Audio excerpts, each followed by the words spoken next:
Olá, caçadores de emprego, tudo bem com vocês? Meu nome é Eduardo Saig, esse é o canal Empregabilidade Máxima e no vídeo dessa semana eu vou continuar com os meus reacts sobre os tweets mais engraçados sobre carreira, mercado de trabalho, entrevista, processo seletivo.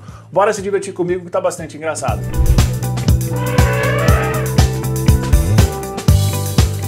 Surubom trabalhista, expõe os segredos mais obscuros da firma agora que você não trabalha mais lá. Tome muito cuidado com isso, porque o mundo corporativo tende a ser muito pequeno e muitas vezes você vai expor coisas que podem se voltar contra você. Exemplo real que acontece sempre, o seu ex-gestor passa a ser o seu atual gestor. Já imaginou se isso acontece? E se por um acaso você acabou falando aquilo que não devia? Então pense muito bem antes de fazer esse tipo de coisa. E fora do currículo, você sabe Excel e tem inglês fluente mesmo?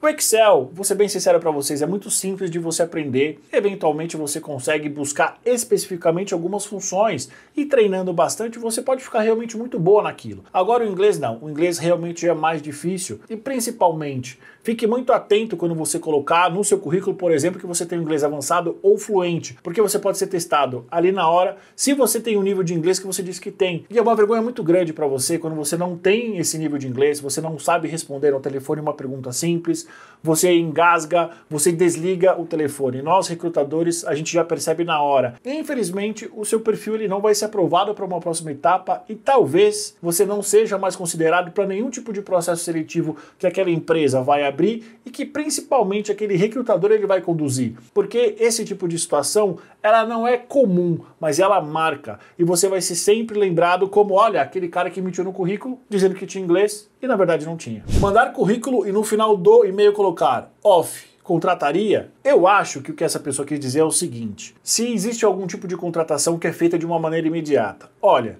em empresas, cenários corporativos, geralmente não. Geralmente existe um processo que é minimamente estruturado. E a partir desse processo é que o recrutador vai tomar uma decisão, geralmente junto com o gestor, quem vai ser ou não aprovado para uma próxima etapa. Olha lá, mais um.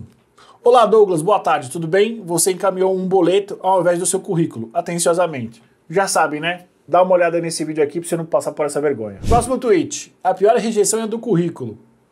Olha, eu não sei exatamente o que essa pessoa quis dizer, mas eu acho que talvez rejeição seja de não ter nenhum tipo de resposta, nenhum tipo de feedback, nenhum tipo de retorno. Infelizmente é assim. Aqui no Brasil, como em todos os lugares do mundo, não é porque você se aplicou para uma posição, você mandou o seu currículo para a empresa que você vai receber algum tipo de retorno. Vou dar um exemplo que é real. Apenas 9% das candidaturas que eu recebo para as vagas que eu trabalho tem a ver com o perfil que eu estou buscando. Ou seja, 91% são de outros perfis que não tem nada a ver. Já imaginou se eu tivesse que olhar todos esses perfis um a um, tivesse que responder cada um deles? Provavelmente, depois de 8 anos trabalhando nessa área, eu ia terminar de responder esses e-mails do primeiro processo que eu conduzi agora. Então, é impossível a gente conseguir dar vazão e dar respostas consistentes para todo mundo que se aplica. Geralmente, como funciona? Eu faço a triagem dos currículos que eu recebo, ligo para os candidatos, tiro algumas informações e aí a gente vai decidir, eu e o candidato, se faz sentido nós evoluirmos para uma entrevista, que vai ser algo muito mais profundo. Para esses candidatos em que eu contatei, que tiveram contato comigo,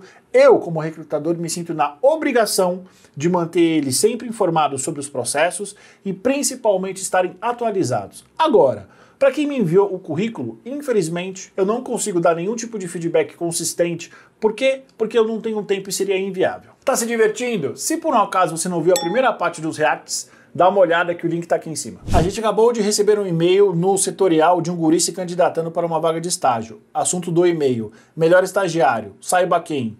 Gostei, mostra criatividade, consegue abordar um tema que geralmente as pessoas fazem exatamente as mesmas coisas e provavelmente despertou a curiosidade de quem está recebendo esse e-mail. Tenho certeza que todo mundo abriu. Se ele vai ser contratado, se ele vai ser entrevistado ou algo do tipo, a gente nunca vai saber. Só que tem um porém também. E se ele realmente for um estagiário médio, mediano, talvez um estagiário ruim? Como é que fica isso? Como é que fica a expectativa? Esse é o outro lado, é a consequência de você se colocar num patamar acima das outras pessoas. É claro, ninguém vai nunca falar, olha, eu sou o pior estagiário do mundo. Mas também você não deve seguir pelo outro caminho, se colocar acima, sendo que quem na verdade vai dizer se você é bom ou ruim, competente ou não, é o seu dia a dia, é o seu gestor e não você. Não basta ter que preencher manualmente 1 bilhão de plataformas de currículo digital, porque aparentemente enviar currículo em PDF por e-mail é uma prática neandertal. Agora você também tem que gravar vídeo de apresentação para se candidatar a uma vaga numa escola.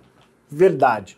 Infelizmente, muitas empresas elas acabam tendo vários sistemas, elas acabam servindo até de cobaia para várias empresas, startups de recrutamento que têm sistemas, os famosos ATS, que são os sistemas de gestão de candidatos. Infelizmente, isso é uma verdade.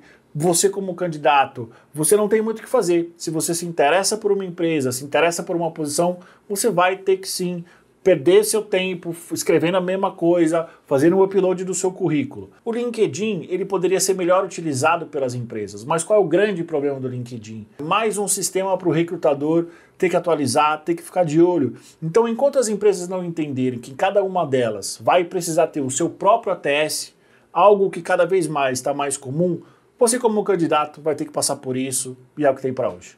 Um dia um moço perguntou se poderia deixar um currículo e eu disse, não faz isso com a sua vida. O chefe estava do lado. Mirim, né? Só isso. Mirim. Mirim para não dizer burro. Isso não se faz, né, mano? No currículo, pessoa sociável e apta a trabalhar em equipe. Eu não trabalho em equipe? Escuta aqui, demônio. Pense sempre na sua reputação. Pense sempre nas próximas referências profissionais que as pessoas podem pedir sobre você. Cara, você pode odiar uma pessoa, você pode não se dar bem com ela, você pode querer matar ela no seu trabalho, mas você precisa pensar que essa pessoa pode servir de uma referência profissional para aquele emprego que você quer, que vai te pagar 5 vezes mais daquilo que você ganha, só que isso pode acontecer daqui a 3, 4 anos. Então, por mais que você não se dê bem com alguém, você minimamente precisa manter a sua educação e manter a sua postura, porque referência profissional é algo que pode te colocar num processo e pode te tirar de vários. Então presta muita atenção em como você se comunica e como você trata as outras pessoas. O chefe do RH, que era psicólogo, disse que eu era muito eu mesma na empresa e que todo mundo tem que criar um personagem para se apresentar em ambiente de trabalho. Até hoje, acho que esse psicólogo precisa de um psicólogo. Esse é um tweet interessante e até é muito polêmico. Não existe uma diferença entre a pessoa no âmbito pessoal e a pessoa no âmbito profissional. Somos um só. O que existe é o seguinte, regras sociais, procedimentos sociais, regras culturais. Então, muitas vezes, essas regras podem ir de encontro à sua essência, aquilo que você acha, aquilo que você pensa. E aí é muito simples. Você precisa, primeiro, entender que cada empresa é diferente, cada empresa tem a sua cultura, cada empresa, as coisas funcionam de uma maneira quase que única e você precisa entender se você vai se adaptar ou não. Se você não quiser se adaptar, se você achar que tudo é uma besteira, que vai te fazer mal, saia fora, porque a empresa não vai mudar. Agora, eventualmente, se você entender que existe um espaço seu de adaptação, aí é uma questão de você aprender aquilo que você fala, aquilo que você não fala, a expor melhor as suas opiniões, a sua comunicação, e você vai começar a perceber que você vai conseguir se adaptar a esse cenário que inicialmente era um pouco diferente. Esses foram os meus reacts sobre os tweets mais engraçados que a gente achou. Se por um acaso você já viveu alguma coisa parecida, já pensou alguma coisa parecida, conta pra gente e conta pra gente também qual foi o tweet que você gostou mais. Muito obrigado pela sua audiência e até semana que vem.